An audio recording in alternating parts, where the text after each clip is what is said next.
Good morning students, I am Divya from the Department of Computer Science. Today's our topic is object-based arrays. In JavaScript, an array can be act like an object. ఎలా array అనేది object act చేస్తే మనం already చూసాం ఎలా object అనేది ఎలా create చేయాలి. array object సింపుల్గా మనం arrayని ఎలా డిక్లేర్ చేసుకుంటాము అంటే variable array name equals to new ఆపరేటర్ని యూజ్ చేసుకుంటాం. array ఆఫ్ సమ్ పారామీటర్స్, ఆ లిస్ట్ ఆఫ్ పారామీటర్స్ అంటే ఏంటి అంటే మనము arrayలో ఏవైతే ఎలిమెంట్స్ని స్టోర్ చేయాలనుకుంటున్నామో ఆ వాల్యూస్నైనా అక్కడ స్పెసిఫై చేస్తాము, లేదంటే విత్ ఇన్ ద పారాంథసిస్లో మనం సైజ్ ఆఫ్ ఎన్ array అయినా మెన్షన్ చేస్తాం. అలా మనం ఏం చేస్తున్నాం అంటే ఆబ్జెక్ట్ బేస్డ్ arrayని మనం క్రియేట్ చేస్తాం. ఇలా మనం ఏదైతే ఆబ్జెక్ట్ బేస్డ్ arrayని క్రియేట్ చేసామో ఆ ఆబ్జెక్ట్ బేస్డ్ arrayని యూస్ చేసుకొని మనం కొన్ని సెట్ ఆఫ్ ఫంక్షన్స్ని పెర్ఫామ్ చేయొచ్చు అన్నమాట ఆ array మీద. ఆ ఫంక్షన్స్ ఏంటి, అది ఎలా పెర్ఫామ్ చేయాలి అనేది చూద్దాం. You must specify the name of the array which you want to use and followed by a dot and then use the name of the function.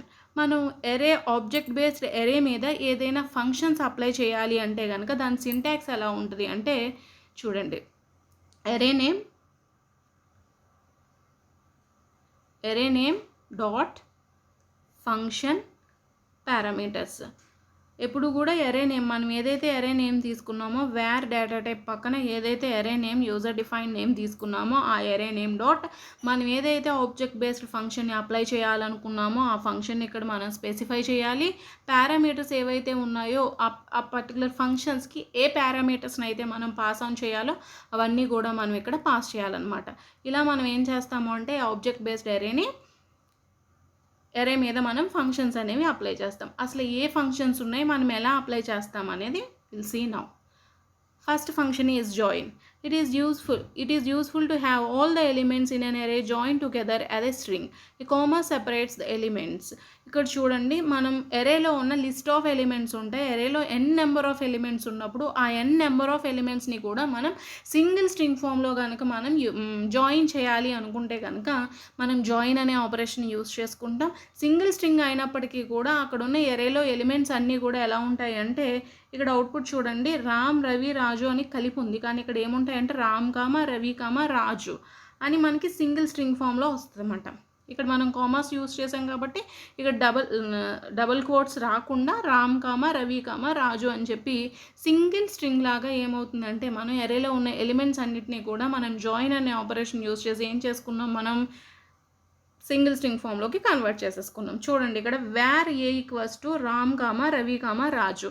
ఇక్కడ ఎరే నేమ్ ఏంటి, ఏ అనేది ఎరే నేమ్. మనం ముందే చెప్పుకున్నాం, ఎరే ఫంక్షన్ని అప్లై చేయాలి అనుకుంటే కనుక ఎరే నేమ్ డాట్ ఏం యూస్ చేసుకోవాలి, ఏదైతే ఆబ్జెక్ట్ బేస్డ్ ఫంక్షన్ని నువ్వు యూస్ చేస్తున్నావో ఆ ఫంక్షన్ ఇక్కడ యూస్ చేసుకుంటావు అన్నమాట, A dot join.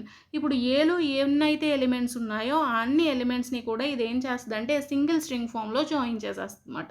Next operation is pop operation. This function removes the last elements from the array and reduces the number of elements in the array by 1.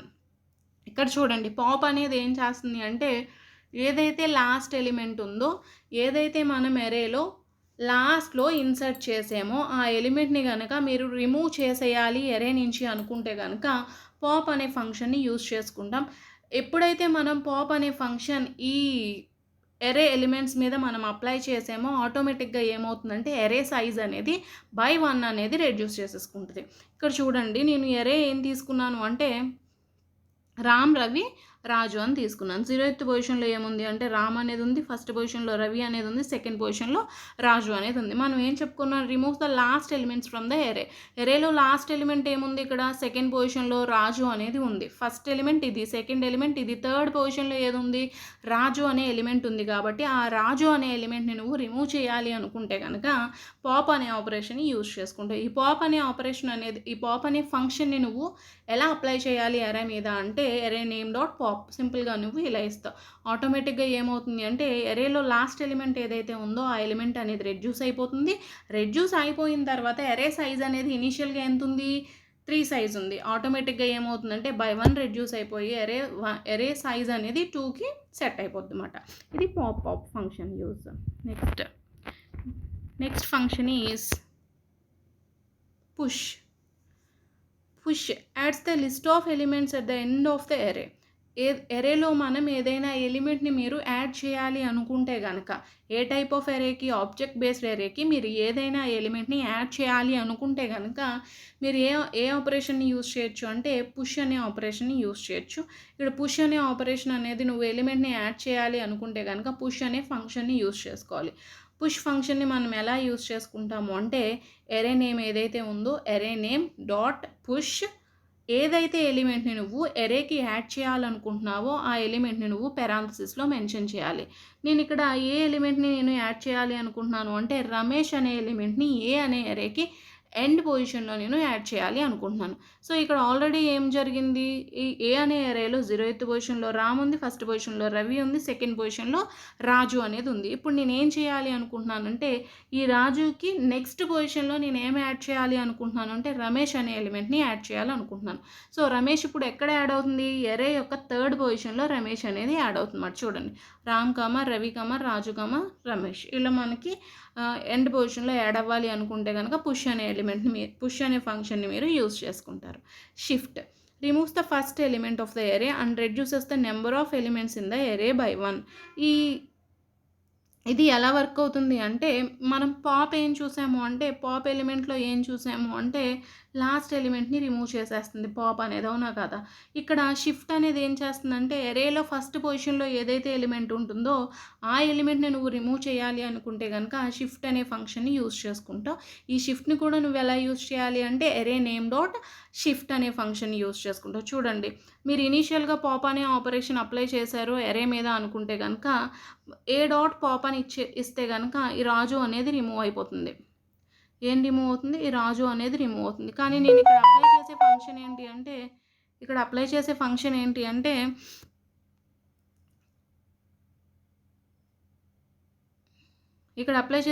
ఏంటి అంటే, shift అనే ఫంక్షన్‌ని apply చేసుకుంటున్నాను కాబట్టి, shift అనేది ఏం చేస్తుంది అంటే, ఎరేలో ఫస్ట్ పొజిషన్‌లో ఏదైతే ఎలిమెంట్ ఉంటుందో ఆ ఎలిమెంట్‌ని మాత్రమే రిమూవ్ చేస్తుంది. ఇక్కడ 0th పొజిషన్‌లో ఏ ఎలిమెంట్ ఉంది, రామ్ అనే ఎలిమెంట్ ఉంది కాబట్టి, ఆ రామ్‌ని రిమూవ్ చేసేసి రవి, రాజుని మాత్రమే డిస్ప్లే చేస్తుందన్నమాట. Okay, next unshift. Insert a list of elements into an array. మీరు ఏదైనా ఎలిమెంట్స్‌ని లిస్ట్‌లో యాడ్ చేయాలి అనుకున్నారు అనుకోండి. లిస్ట్ యొక్క ఎరేలో ఆల్రెడీ మనకి సమ్ 4 ఎలిమెంట్సో 5 ఎలిమెంట్సో మన ఎరేలో ఉన్నాయి. ఎరేలో మీరు స్టార్టింగ్లో కనుక ఏవైనా ఎలిమెంట్స్ని మీరు ఇన్సర్ట్ చేయాలి అనుకుంటే కనుక, రిమూవ్ చేసేయాలి అనుకుంటే కనుక షిఫ్ట్ అనే ఆపరేషన్ అప్లై చేసేసుకుంటున్నాము. రిమూవ్ చేయకుండా యాడ్ చేయాలి ఎరే యొక్క ఫస్ట్ పొజిషన్లో అనుకుంటే కనుక అన్షిఫ్ట్ అనే ఆపరేషన్ని మనం పెర్ఫామ్ చేస్తాం.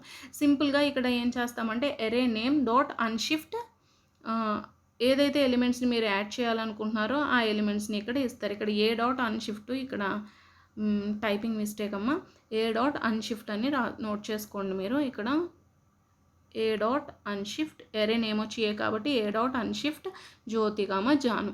ఎక్కడ యాడ్ అవుతాయి ఈ 2 ఎలిమెంట్స్ అంటే, ఎరే యొక్క 0th పొజిషన్లో జ్యోతి, ఎరే యొక్క ఫస్ట్ పొజిషన్లో జాను అనేది యాడ్ అవుతుందన్నమాట.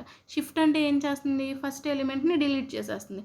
అన్షిఫ్ట్ అంటే ఏం చేస్తుంది, ఎరే యొక్క ఫస్ట్ పొజిషన్లో స్టార్టింగ్ పొజిషన్లో ఏం చేస్తుంది అంటే ఎలిమెంట్స్ని యాడ్ చేస్తుంది అన్నమాట. నెక్స్ట్ వచ్చేటప్పటికి reverse function. This function swaps all the elements in the array in reverse order.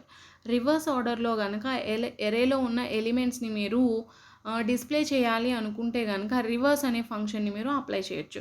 ఇక్కడ మనకి ఇనీషియల్గా ఫస్ట్ పొజిషన్లో ఏముంది అంటే జనరల్గా 0th పొజిషన్లో ఏముంది అంటే రామ్ అనే ఎలిమెంట్ ఉంది. ఫస్ట్ పొజిషన్లో ఏముంది అంటే 0th పొజిషన్లో రామ్ ఉంది, ఫస్ట్ పొజిషన్లో రవి ఉంది, సెకండ్ పొజిషన్లో రాజు ఉంది. ఇప్పుడు ఏమవుతుంది, ఈ రివర్స్ అనే ఫంక్షన్ మనం ఎప్పుడైతే అప్లై చేసామో ఏదైతే లాస్ట్ పొజిషన్లో ఉందో ఆ ఎలిమెంట్ అనేది ఫస్ట్కి వస్తుంది. చూడండి, సెకండ్లో ఉన్నది ఫస్ట్ అయింది, ఫస్టే ఉంది, రామ్ అనేది థర్డ్ పొజిషన్కి వచ్చిందన్నమాట. ఇలా మీరు ఎరేలో ఉన్న ఎలిమెంట్స్ని మీరు రివర్స్ ఆర్డర్లో కనుక ప్రింట్ చేయాలి అనుకుంటే కనుక రివర్స్ అనే ఫంక్షన్ని యూజ్ చేసుకుంటాం. Slice, it is used to extract a range of elements from an array. Slice ఫంక్షన్ని యూజ్ చేసి మనం ఏం చేయొచ్చు అంటే, మీరు ఎక్కడి నుంచి ఏ అంటే స్టార్టింగ్ పొజిషన్ ఎండింగ్ పొజిషన్ ఇస్తారో ఆ పర్టికులర్ స్ట్రింగ్‌ని గనక, ఆ పర్టికులర్ ఎలిమెంట్స్‌ని గనక మీరు ఎక్స్ట్రాక్ట్ చేయాలి అనుకుంటే గనక ఇక్కడ స్లైస్ అనే ఫంక్షన్‌ని యూజ్ చేసుకుంటారు. ఇక్కడ చూడండి. స్టార్ట్ ఎలిమెంట్స్ ఇస్తారు, ఎండ్ ఎలిమెంట్ ఇస్తారు. ఇచ్చి మనం ఏం చేస్తామంటే అరేలో ఉన్న ఎలిమెంట్స్‌ని మీరు ఎక్స్ట్రాక్ట్ చేసుకుంటారన్నమాట. మన అరేకి వచ్చేటప్పటికి ఏ అనే అరేలో టోటల్ 5 ఎలిమెంట్స్ అనేవి ఉన్నాయి. రామ్, రవి, రాజు, లక్ష్మి, రోజా. నేను స్లైస్ అనే ఫంక్షన్ అప్లై చేస్తున్నాను ఇక్కడ. స్లైస్ అనే ఫంక్షన్ అప్లై చేసినప్పుడు ఏమవుతుంది అంటే రవి, లక్ష్మి అని ఇచ్చాను. అవునా కదా? అంటే ఏంటి అంటే స్టార్టింగ్ వచ్చి రవి, ఎండింగ్ వచ్చి లక్ష్మి. మధ్యలో ఏవైతే ఎలిమెంట్స్ ఉన్నాయో ఆ ఎలిమెంట్స్ అన్నీ ఈ స్టార్టింగు, ఎండింగు పొజిషన్‌తో పాటుగమాట. ఇక్కడ చూడండి రవి వచ్చింది. రవి తర్వాత రాజు ఉంది. రాజుని ఎక్స్ట్రాక్ట్ చేసుకుంది. దెన్ లాస్ట్ ఎలిమెంట్ వచ్చి లక్ష్మియే కాబట్టి అక్కడితో ఏమైంది అంటే ఎలిమెంట్స్ అనేవి స్టాప్ అయిపోయినాయి. ఎక్స్ట్రాక్టింగ్ అనేది స్టాప్ అయిపోయిందన్నమాట. నెక్స్ట్ కంకాట్ అంటే మనకి ఆల్రెడీ తెలుసు. మీరు నెంబర్ ఆఫ్ ఎలిమెంట్స్‌ని లేదు నెంబర్ ఆఫ్ అరేస్ని కనుక మీరు కంకాట్ చేయాలి అనుకుంటే కనుక కంకాట్ అనే ఫంక్షన్ని మీరు యూజ్ చేసుకుంటారు. సింపుల్గా మనకి 2 అరేస్ ఉన్నాయి. ఏ అనే అరే, A1 అనే అరే ఉంది. A1 అనే అరేని మీరు ఏ అనే అరేకి యాడ్ చేయాలి అనుకున్నారనుకోండి. సింపుల్గా మీరు ఏం చేస్తారు అంటే ఏ డాట్ కంకాట్ ఆఫ్ A1 అంటే ఏం జరుగుతుందంటే ఇక్కడ A1ని ఏ అరే తర్వాత నుంచి మీరు యాడ్ చేస్తారన్నమాట. అంటే ఏ అనే అరేలో 3 ఎలిమెంట్స్ ఉన్నాయనుకోండి. ఆ 3 ఎలిమెంట్స్ తర్వాత నుంచి ఏమవుతుందంటే A1 యొక్క ఫస్ట్ ఎలిమెంట్ అనేది స్టార్ట్ అవుతుంది. ఆల్రెడీ మీకు తెలిసిందే కంకాట్ ఫంక్షన్ అంటే. Next sort. The array is sorted into dictionary order. మీరు ఎరేలో ఉన్న ఎలిమెంట్స్ని కనుక సార్ట్ చేయాలి అనుకుంటే కనుక మీరు ఏ ఆపరేషన్ని అప్లై చేయొచ్చు అంటే సార్ట్ అనే ఆపరేషన్ని అప్లై చేయొచ్చు. సార్ట్ ఆపరేషన్ ఎలా పెర్ఫామ్ చేస్తాము అంటే మనం by using sort function use చేసుకొని మనం ఏం చేస్తాము సార్ట్ ఆపరేషన్ని పెర్ఫామ్ చేస్తాం. Last and final function is length. మనం ఎరే యొక్క లెంత్ అనేది మనం ఫైండ్ చేయాలి అనుకుంటే కనుక లెంత్ అనే ఫంక్షన్ని యూజ్ చేసుకుంటాం. It is used to find the length of the array. Length of an array కనుక మీరు ఫైండ్ చేయాలి అనుకుంటే కనుక లెంత్ అనే ఫంక్షన్ని యూజ్ చేసుకుంటాం. సింపుల్గా ఈ లెంత్ అనే ఫంక్షన్ ఏం చేస్తామంటే ఏ డాట్ లెంత్ అని తీసుకుంటాం. ఆ లెంత్ అనేది హోల్డ్ చేయడానికి వేరే ఒక వేరియబుల్ని యూజ్ చేసుకున్నాను. ఇక్కడ నేను ఎల్ అనే వేరియబుల్ని యూజ్ చేసుకున్నాను. ఇక్కడ ఎల్ అనే వేరియబుల్ని యూజ్ చేసుకొని ఏం చేశాను అంటే ఎరే యొక్క లెంత్ని ఫైండ్ చేశాను అనమాట. ఇక్కడ నాకు ఏ అనే ఎరే ఉంది. ఏ అనే ఎరేలో 3 ఎలిమెంట్స్ ఉన్నాయి. 3 ఎలిమెంట్స్ నాకు లెంత్ కావాలి నాకు ఫైండ్ చేయాలి అనుకున్నాను. నేను ఏ డాట్ లెంత్ అని ఇచ్చాను. సో 3 అనేది ఎందులో స్టోర్ అవుతుంది ఇక్కడ అంటే వేరియబుల్ ఎల్లో స్టోర్ అవుతుంది అనమాట. సింపుల్గా మనం ఏం చేస్తాం డాక్యుమెంట్ డాట్ రైట్ తీసుకొని ఏం చేస్తామంటే సింపుల్గా ఎల్ ఇస్తాం. అక్కడ ఎల్లో ఏ వాల్యూ ఉంటుందంటే ఈ ఎరే యొక్క సైజ్ ఉంటుంది. 3 అయితే 3, 4 అయితే 4 అది స్క్రీన్ మీద డిస్ప్లే అవుతుంది. Thank you.